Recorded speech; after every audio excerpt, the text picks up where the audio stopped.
उत्तर प्रदेश के पूर्वांचल में सरयू पार का इलाका, जिसमें सिद्धार्थ नगर, बस्ती, गोरखपुर, महाराजगंज, ये काफी एक बड़ा इलाका आता है। ये काफी महत्वपूर्ण माना जाता है राजनीति की दृष्टि से, चुनाव की दृष्टि से।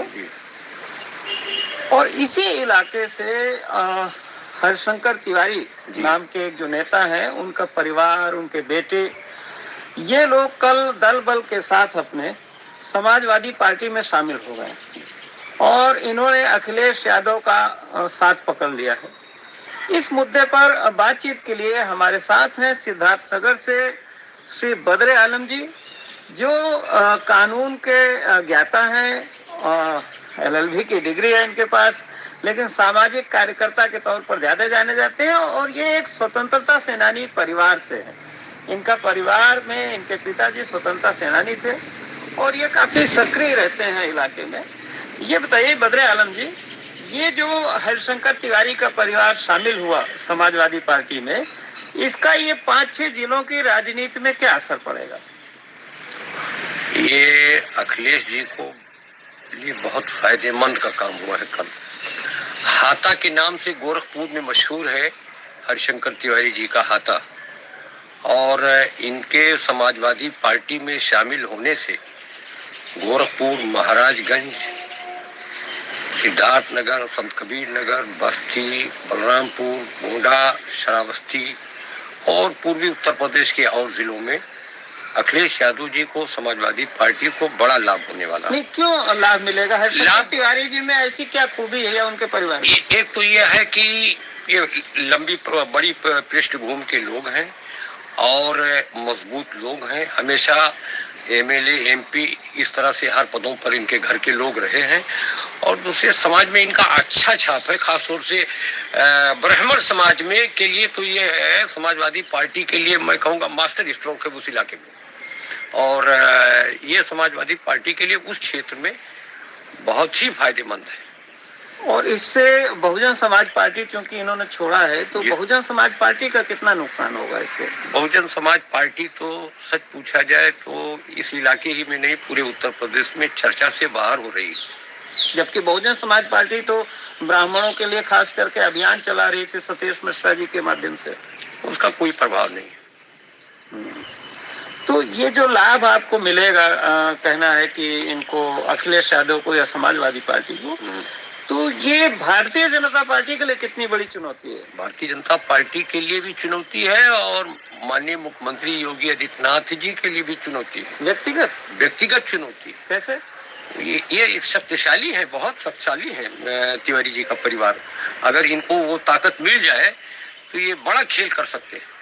किस तरह का बड़ा खेल? राजनीतिक खेल, मतलब जिस तरह से कोई मुकाबला करना चाहे उस तरह से मुकाबला कर लेंगे, वोटों में भी, डंडे में भी। अच्छा, मतलब जनबल और धनबल के साथ साथ वो भी है। हाँ, और ये खास तौर से बात ये है कि तिवारी जी जिसके दरवाजे पर बैठ जाएंगे उसको उठने नहीं देंगे। उठने मतलब उसको पकड़ ही लेंगे, अपना बना ही लेंगे, ऐसा मेरा मानना है। एक सवाल आपसे और हम करना चाहेंगे कि चूंकि आप उस इलाके में रहते हैं और वो इलाका एक दृश्य और बहुत महत्वपूर्ण है, खलीलाबाद, बस्ती, वो पूरा जो है, कबीर, संत कबीर भी वहाँ रहे, बुनकरों का भी इलाका है और मुस्लिम समुदाय भी वहाँ अच्छी खासी संख्या में है। वह मुस्लिम समुदाय के दिमाग में इस समय क्या बातें आ रही हैं चुनाव को लेकर?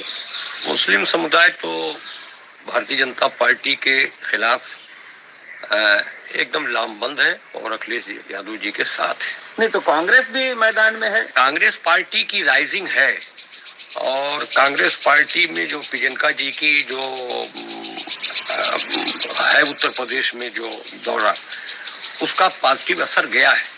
लेकिन वो सीटों में कितना तब्दील होगा ये बहुसंख्यक समाज पर डिपेंड करता है। बहुसंख्यक समाज अगर प्रियंका जी के साथ या कांग्रेस पार्टी के साथ अगर आए तो उनको अल्पसंख्यक समाज आज वोट दे सकता है। यानी माइनॉरिटीज के दिमाग में यही होगा कि जिधर बहुसंख्यक समाज भाजपा के मुकाबले जिस पार्टी को चुनेगा उधर ही वो भी जाना चाहेगा। जाहिर बात है, अल्पसंख्यक तो अल्पसंख्यक होता है, उसे बहुसंख्यक समाज के साथ। क्या आपको लगता है कि इन 5-7 सालों में कुछ विशेष परेशानियां हुई हैं अल्पसंख्यक समाज को?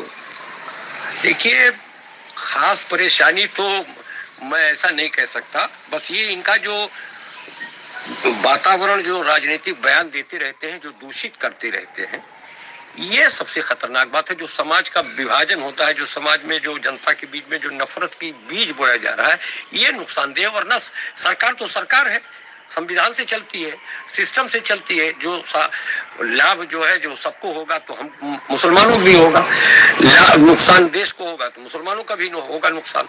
जैसे हवाई जहाज बेच रहे हैं, हवाई अड्डा बेच रहे हैं, ट्रेन बेच रहे हैं, ये सब कर रहे हैं, तो उसमें हमारा भी नुकसान है, पूरे मुल्क का नुकसान है। सही कह रहे हैं। इसमें तो भाई ये जो सरकार की आर्थिक नीतियां हैं, चाहे नोटबंदी हो और चाहे ये लॉकडाउन हो या और बहुत सारे जो नुकसान है या फायदा है, वो तो भाई जो सबको होगा, वो मुस्लिम समाज को देखिए, योगी जी या मोदी जी या भारतीय जनता पार्टी या आरएसएस मुसलमानों के खिलाफ नफरत फैलाना छोड़ दे तो हमको उनको मुसलमान समाज को उनको वोट देने में क्या दिक्कत है। सही कह रहे हैं। योगी जी, मोदी जी ने जो है टॉयलेट दिया, मुसलमानों के घर में भी लगा। बिजली उन्होंने पहुंचाई, जो मुसलमान गांव विद्युतीकरण नहीं हुए थे वो भी हुआ। गैस सिलेंडर उन्होंने भेजवाया, सबको मिला। राशन भेजवाएंगे, सबको मिलेगा। मामला तो सब वो हो रहा है, लेकिन जो सबसे बड़ा नुकसान है, समाज में विभाजन, समाज के बीच में नफरत, ये मुल्क के लिए नुकसानदेह है, ये समाज के लिए नुकसानदेह। और इसीलिए जो अल्पसंख्यक इनसे दूर भागते हैं। इसी वजह से मेरा इलाका जो है 77 में माधव प्रसाद त्रिपाठी जी, जो जनसंघ के नेता रहे हैं, नेता विरोधी दल रहे हैं, जब जनता पार्टी की हैसियत से हमारे लोकसभा क्षेत्र डुमरियागंज में आए, मुसलमानों ने 80% उनको मतदान किया। मेरे बूथ से सब एक तरफा वोट उनको मिला। बात यह है, आप सकारात्मक मुद्दा लेकर के आइए ना। आपका चेहरे में, भाजपा के चेहरे में कोई सींग उंग थोड़ा ना लगे कि हमको मारने जा रहे हैं, या बहुत खूब बदसूरत थोड़ा ना है भाजपा के लोग, बस विचार खराब है उनका। चलिए, विचार खराब है इसलिए आप लोग नापसंद करते हैं। आपका बहुत बहुत धन्यवाद बद्र आलम जी। आपने जो सरयू पार का, पूर्वांचल का सरयू पार वाला इलाका है, बलरामपुर से लेके और गोरखपुर और महाराजगंज की तरफ, यहाँ की राजनीति में जो अभी एक हाल ही में नया परिवर्तन आया, हरशंकर तिवारी का परिवार जो समाजवादी पार्टी के साथ जुड़ा, उसके क्या परिणाम होंगे, उसका क्या नफा नुकसान होगा किसको, इसकी जानकारी आपने दी। बहुत बहुत धन्यवाद आपका। बहुत बहुत शुक्रिया आपका, आपने हमको आमंत्रित किया।